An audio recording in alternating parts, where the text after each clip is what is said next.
Assalamualaikum warahmatullahi wabarakatuh. Hai guys. Welcome to e-blog 2020.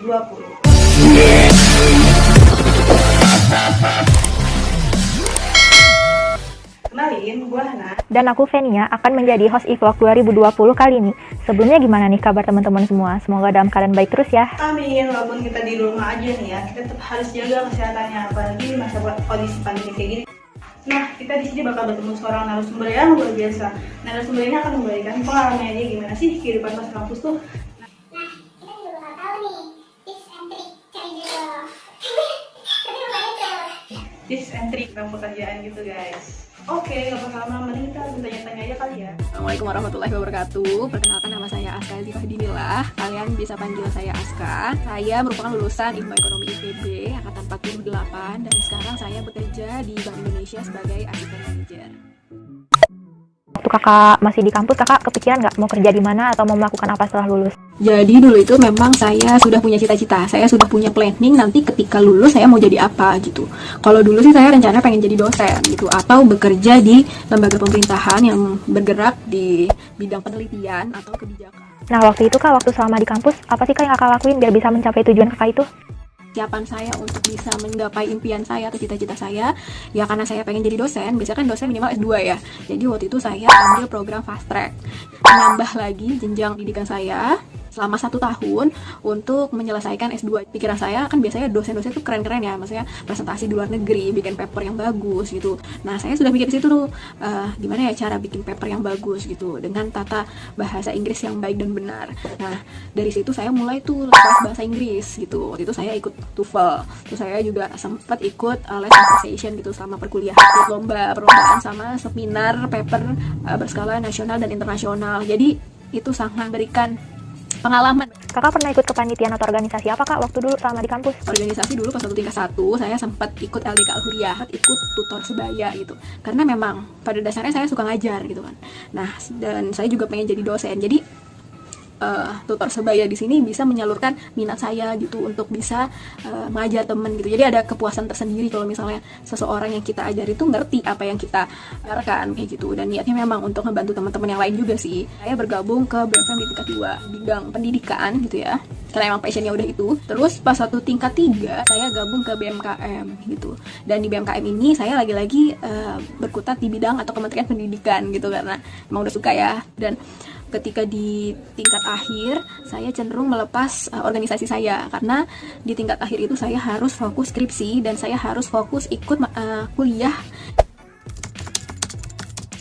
Ini penting banget sih, jiwa inisiatif dan komunikatif. Kenapa? Karena misalnya kita bisa milih teman, yang satu inisiatif, yang satu nggak inisiatif atau lebih cenderung menunggu dan bergantung sama kita. Ya pasti kita pilihnya yang inisiatif. Kenapa? Biasanya orang-orang yang inisiatif itu punya ide-ide yang bagus. Kerjanya juga nggak harus disuruh untuk kerja, dia bisa langsung inisiatif untuk membantu. Dan biasanya orang yang inisiatif itu bisa menghasilkan produk atau hasil yang lebih baik dibandingkan orang-orang yang kurang inisiatif kayak gitu. Karena biasanya mereka tuh kayak cenderung untuk mencari ide-ide baru, menciptakan sesuatu yang lebih gitu, yang wah dan lebih seperti itu. Terus kalau komunikatif itu perlu karena kita bersosialisasi dengan manusia itu biasanya akan ada potensi-potensi masalah, apalagi berorganisasi gitu kan, yang isinya itu berbagai macam watak dan berbagai macam sudut pandang gitu. Jadi ketika ada masalah kita harus cenderung berkomunikasi satu sama lain gitu, kita ungkapkanlah masalahnya apa. Dan dari sikap komunikatif ini juga biasanya mereka cenderung memberikan ide-ide atau solusi-solusi dari adanya suatu masalah kayak gitu. Kalau misalnya dipendam aja kan itu nggak akan menyelesaikan masalah kan, dan khawatirnya produk dari program kerja kita atau hasil dari program kerja kita itu tidak sesuai dengan target. Orang-orang yang komunikatif ini biasanya cenderung bisa mengungkapkan ide, gagasan, dan maksud dengan lebih benar. Kepanitiaan dan organisasi itu sangat penting dalam dunia pekerjaan karena biasanya di pekerjaan itu akan ada kepanitiaan atau acara-acara yang membutuhkan ide kalian, jadi pasti kalian akan ngurus acara lagi nanti ketika kalian bekerja gitu. Jadi ketika dikerja seharusnya tidak akan terasa terlalu berat membagi waktu antara pekerjaan dengan kegiatan di luar pekerjaan seperti kepanitiaan ini.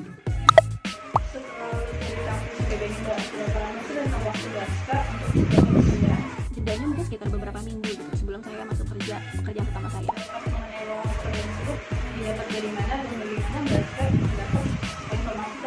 Kalau untuk yang terakhir ini yang PCPM yang pegawai tetap ini saya dapatnya dari media sosial, Jarkom juga ada. Waktu itu saya juga sempat dapat pengumuman dari Jarkom juga terkait PCPM gitu dari teman-teman IE gitu. Jadi ya saya coba aja. Jadi memang pentingnya kita organisasi dan kepanitiaan itu ya salah satunya ya dapat link juga gitu dari teman-teman terkait lowongan. Pada saat itu menjadi hal apa sih yang dilihat atau diprioritaskan, apakah kita skill atau pengalaman? Salah prioritas itu tergantung perusahaan masing-masing ya. Cuma di sini ketiganya sama-sama penting gitu. Kenapa sama-sama penting? Karena tiga-tiganya punya peran.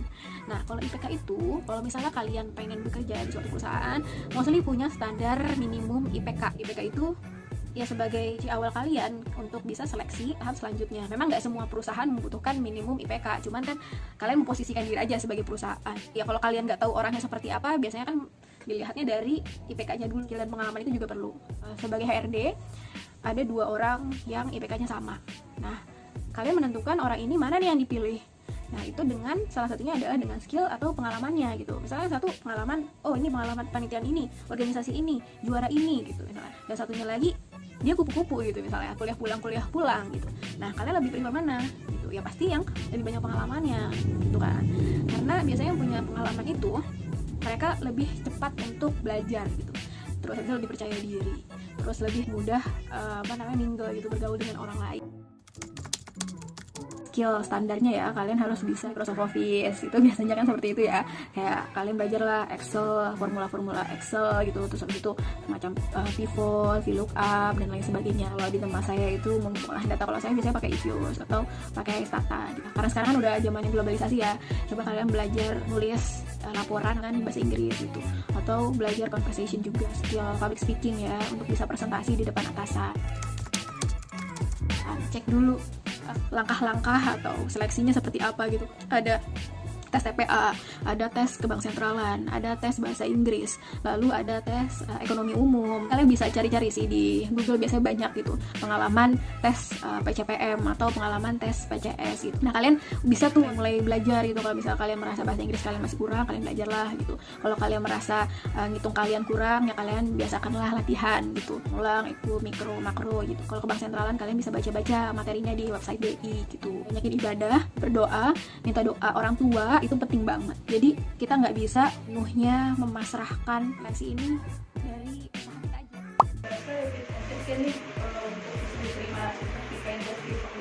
Kita wawancara dalam interview adalah kalian ngomongnya to the point aja, ngomong to the point dan berikan bukti. Misalnya wawancara itu nanya, kamu orangnya fast learner gak gitu kan?